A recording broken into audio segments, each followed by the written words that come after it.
Bonjour à tous. Je vous retrouve sur la page Facebook de TF1. Vous me l'avez tous demandé depuis 2 jours. On est en direct des Enfoirés avec M. Pokora. Salut les amis. Oui. IE, S, I, S, tout le monde. La totalité des internautes. Donc depuis 2 jours, tout le monde me dit mais Matt Pokora, il est où? On le voit pas.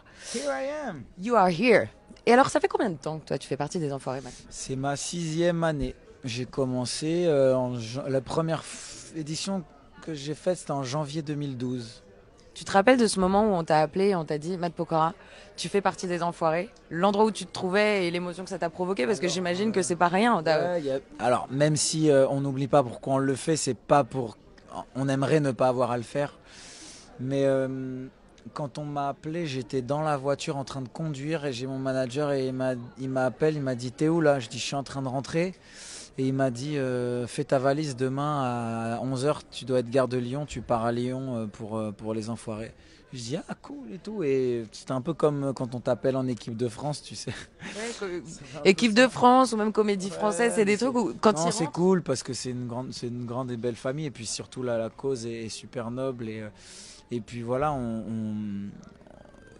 voilà, comme je dis, on aimerait ne pas avoir à le faire, mais tant qu'à le faire, voilà, autant joindre l'utile à l'agréable et on essaye de passer de très bons moments ensemble et on essaye de s'éclater sur scène, de divertir les gens et faire en sorte que les gens aient envie d'aller acheter le DVD, l'album, etc. pour récolter un maximum de fonds pour les Enfoirés. Il y a une ambiance de dingue, hein. Vous êtes vraiment une colonie de vacances parce que les gens nous demandent souvent, mais c'est vrai, cette entente, elle est réelle. Franchement, quand on est dans les couloirs et qu'on vous voit, on se demande, mais si vous n'êtes pas tous frères et sœurs, quoi. Ah bah oui, c'est sûr que bon déjà une bonne partie d'entre nous, on se connaît depuis nos débuts. Donc moi ça fait 13 ans, des gens comme Jen, comme Patrick Fiori, etc. que je connais depuis mes débuts. Donc ça fait un moment et puis après quand on se retrouve ici, c'est vrai que voilà, c'est une espèce de colonie de vacances géante puisqu'on est tous dans le même hôtel et on se croise le matin, le soir au petit-déj avec les familles, les enfants. Et tiens, et que deviennent tes enfants et qu'est-ce qu'ils font et lui, il fait quoi? Voilà, c'est trop. Voilà, c'est comme une grande réunion de famille quoi, chaque année. Et sur scène, quand tu es sur des numéros des Enfoirés, t'as la même pression que lorsque tu es sur un concert, sur un de tes concerts perso. Le même investissement, c'est la même sensation ou alors c'est encore autre chose? Non, alors les gens sont indulgents parce qu'ils savent qu'on n'est pas prêt tout de suite. Ils savent qu'on rôde le show jusqu'à la dernière en fait, parce que voilà, chaque jour on rajoute des choses, on modifie, et puis chaque jour voilà, on perfectionne le truc. Donc on n'a pas énormément de temps pour monter le spectacle, mais du coup il y a cette bienveillance, de ce regard bienveillant dans le public qui fait que tu te sens finalement tu te sens vachement en confiance parce que les gens te font sentir mais t'inquiète pas, si tu te plantes, c'est pas grave. Et quand il y a un pain, ils en rigolent et puis ils ont l'impression d'assister à un truc inédit. Donc voilà, ça donne lieu à des moments assez insolites aussi. Est-ce que tu arrives quand exactement sur les Enfoirés? Et à quel moment, du coup, tu te retrouves avec des textes dans les mains et tu dois les apprendre? T'as combien de jours pour donner une idée aux gens? Parce que vous savez tous, hein, c'est diffusé courant mars, on n'a pas encore la date de diffusion exacte. Mais donc vous avez 7 représentations? On a sept représentations sur 6 jours. Et on a Tes petits copains Jean-Baptiste et Soprano. Mais dites juste bonjour. Jean-Baptiste, venez montrer Passez les une têtes. tête. Venez montrer les têtes. Non, non, ils s'entendent pas. Ils ont- Disent. Trop beau, Matt. Coucou, Matt. Je t'aime trop, Matt. Tu es trop beau. Oh, les messages magnifiques. Mais et voilà. Grillé. Et juste à côté, on en a d'autres. Si vous avez envie de passer une tête avec nous, n'hésitez pas, hein. Il y a les petits collègues de maths qui sont à côté. Ouais. Donc, je te demandais, mais t'as pas beaucoup de temps pour apprendre tout ça? Non, on n'a pas beaucoup de temps, mais voilà, on chante des chansons qui sont déjà très très connues, hein, que ce soit du répertoire de la musique française ou anglo-saxonne. Mais du coup, on nous prévient quelques semaines à l'avance, on nous envoie un mail avec nos chansons où on va être en lead. On a donc en général 4 chansons par artiste. Et donc on reçoit les textes, les découpages, on sait avec qui on chante, etc. Donc on a tout, la tonalité, on fait un premier travail chez nous déjà, de notre côté. Et puis après, quand on arrive ici, là on nous donne les sketchs, on dit ok, on va faire tel sketch avec telle personne, tu vas faire ci, ça, et du coup on apprend sur le tas. Mais c'est rigolo aussi. Et puis c'est l'avantage de prendre des gens qui font de la scène, qui sont habitués, c'est qu'on voilà, on a peut-être plus de faculté à retenir vite, à apprendre vite et à ne pas être submergé par le stress parce qu'on se retrouve devant un public pour la première fois avec un truc qu'on a à peine répété. Donc voilà, c'est l'avantage, c'est que ça va assez vite Et je pense que ça plaît à tout le monde parce que vu l'engouement général quand tu montes sur scène et l'engouement qu'il y a sur tous les réseaux, où on me demande ta présence depuis 2 jours qu'on est là, c'est qu'apparemment c'est efficace, c'est que ça fonctionne. Bah, écoute, moi en tout cas, si je suis là pour ça, hein, si je peux mettre ma carrière d'artiste au profit de causes comme les Restos du Cœur, ben, avec plaisir. Le but, c'est de servir de toute façon de la lumière dont on bénéficie pour la projeter sur des œuvres comme celle-ci. Et voilà, malheureusement, c'est encore nécessaire de faire ce spectacle parce que voilà, il y a beaucoup de familles et des milliers de personnes qui comptent sur nous pour pouvoir manger comme il se doit et se nourrir, etc. Et c'est plus de 20, indispensable. C'est plus de 23 millions d'euros de recettes annuelles, les Enfoirés, il faut le rappeler, c'est grâce à vous.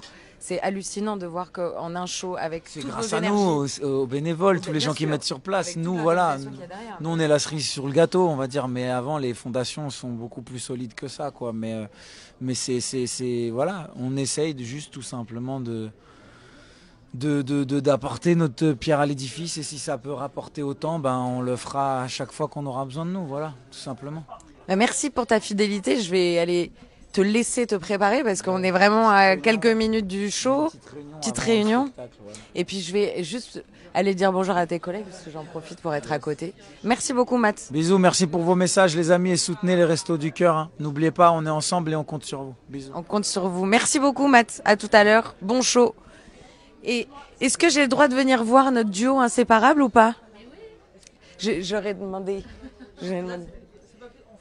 D'accord, alors, on vous voit tout à l'heure alors. Il y a Jen et Christophe qui sont inséparables, qui sont tout le temps tous les deux, qui vous font un coucou, et puis il y a Maxime qu'on verra tout à l'heure. Merci.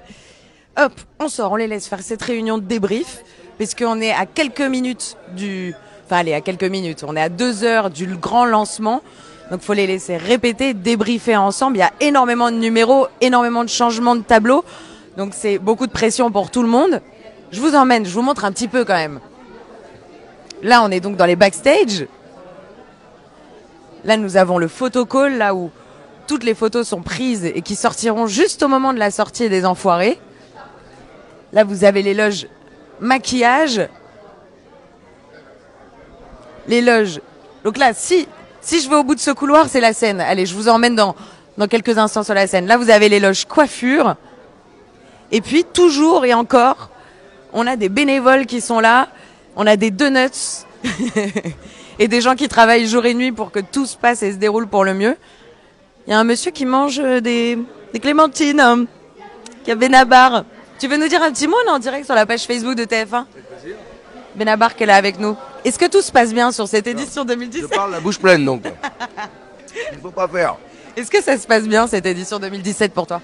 Écoute, tout est nul, mais les clémentines sont bonnes. Donc ça va. Donc pour moi ça va. C'est pas vrai, moi j'ai vu le show, c'est terrible, c'est génial. Moi, les autres sont nuls. Toi uniquement ? Ah non, mais attends, uniquement. Moi les clémentines, sinon le reste c'est honteux. N'a aucun intérêt. Ah, exactement. Et d'ailleurs, je crois que tu as composé, sans trop nous en dire, mais tu as composé une chanson pour les Enfoirés cette année. Oui, qui s'appelle Comment faire une chanson les Enfoirés qui rappelle un peu pourquoi on est là quoi en fait. Tous ensemble et qu'on fait sur scène. Moi ça me fait plaisir, ça me touche beaucoup. Puis on a une surprise parce qu'on a un cosmonaute qui participe, donc c'est quand même émouvant pour nous. En tout cas, c'est un très beau show. Toi, ça fait combien d'années que t'es sur les Enfoirés ? Combien d'années que t'es fidèle au poste ? Bien, ça fait 10 ans. Tu fêtes tes 10 ans cette année ? Oui. Waouh ! J'avais oublié, mais je suis arrivé en 97. Et tu n'as pas vu le temps passer ? Non, 2007, 97. Non. 97, oui, ça ferait 20 ans. Oui. Non, 2007 et 2017. Et l'ambiance, c'est ce que nous disait Matt Pokora il y a quelques instants, l'ambiance, elle est folle.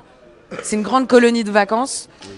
T'as hâte chaque année de t'y retrouver, de retrouver tous les copains et de vous retrouver, parce que vous n'avez pas l'occasion d'être tous ensemble comme ça à longueur d'année, quoi. Oui, c'est vrai, et puis de participer surtout à cet événement pour les gens qui malheureusement en ont besoin, d'être là avec les bénévoles.